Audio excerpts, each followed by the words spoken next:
As third culture kids, I think we often find comfort in being the outlier. But I feel like we can make something out of it. We can find other outliers too. We can form a whole community of them. We can turn that into a strength. The third culture is what emerges at the intersection between your culture of origin and the other cultures by which you've been shaped. Beyond Asian is a place for stories of global nomads with Asian roots brought up in diversity. Together, we explore the interplay of our pasts with our presents and our relationships with the multiple cultures we move in. These are more than conversations about Asian identity. They're portraits of whole people, what keeps them up at night, what their hearts long for, and the impact they hope to have on their communities.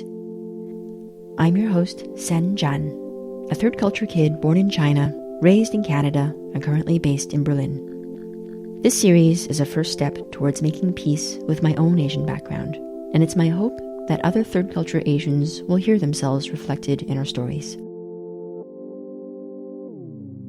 How does ancestral trauma from generations past transfer to a third culture kid today? In episode 2, I'm speaking with Holly about the implications of living out generational trauma as a global nomad. So Holly, you and I met just a couple of weeks ago in Berlin at a podcasting meetup, and since then I've gotten to know you a little bit, and I really wanted to have you on the podcast because I think that your story is fascinating. It's incredible, and there's so many more things that I want to ask you. Thank you.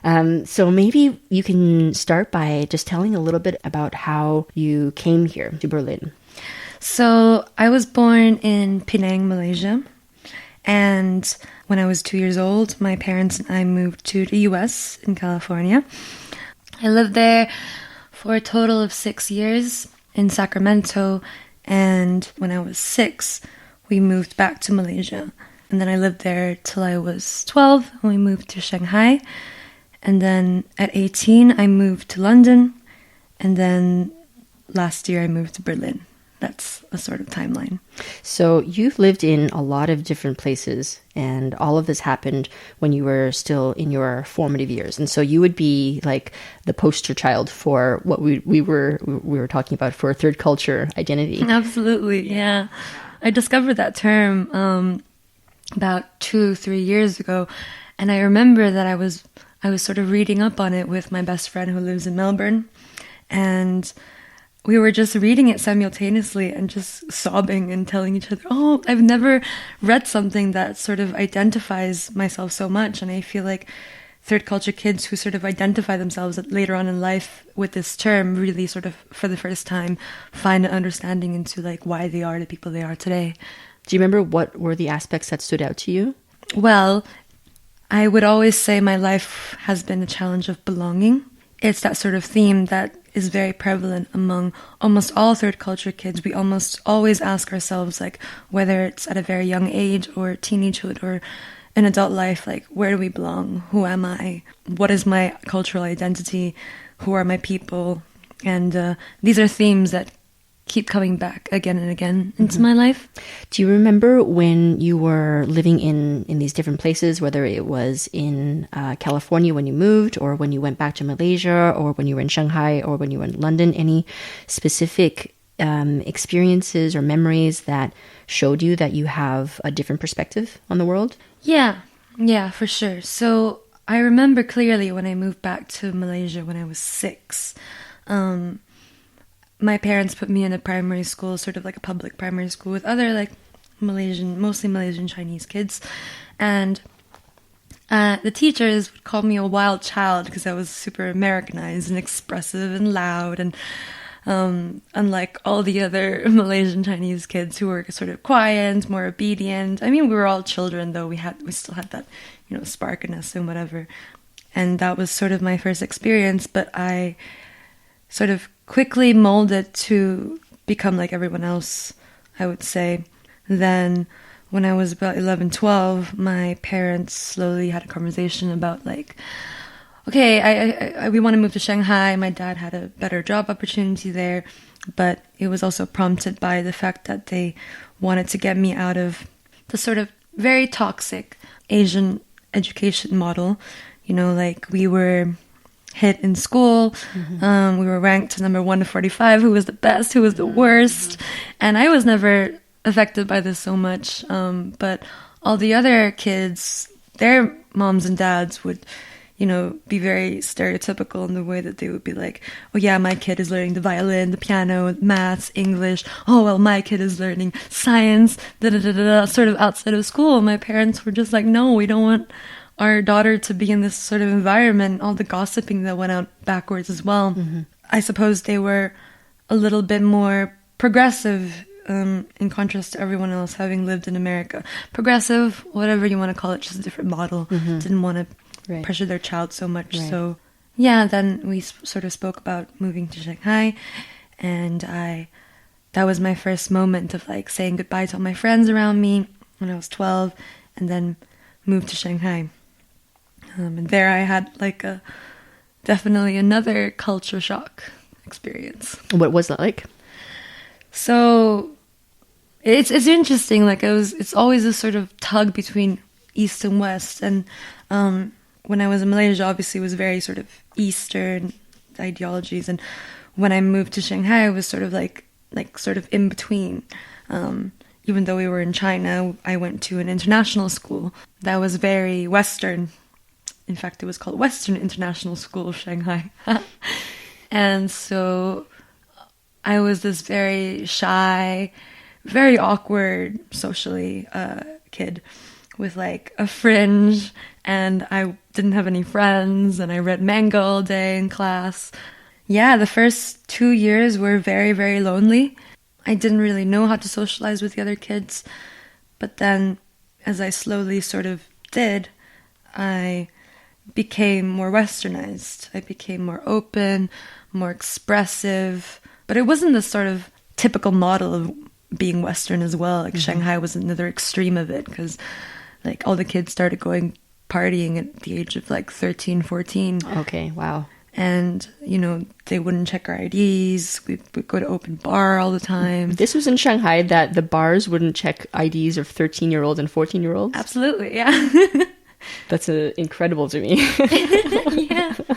Yeah, where were you at 13, 14? Well, I was in Calgary, where, the concept of drinking alcohol didn't even present itself to me until I was, 17, 18. And then I was like, I grew up in a very sheltered kind of family. So, when I turned 18, I didn't even want to drink because I thought I didn't want to, get into that. Yeah. Things changed, of course. But it took me moving to Montreal before I started to open up. So, yeah. Wow. So the going out culture starts very young in Shanghai. Okay.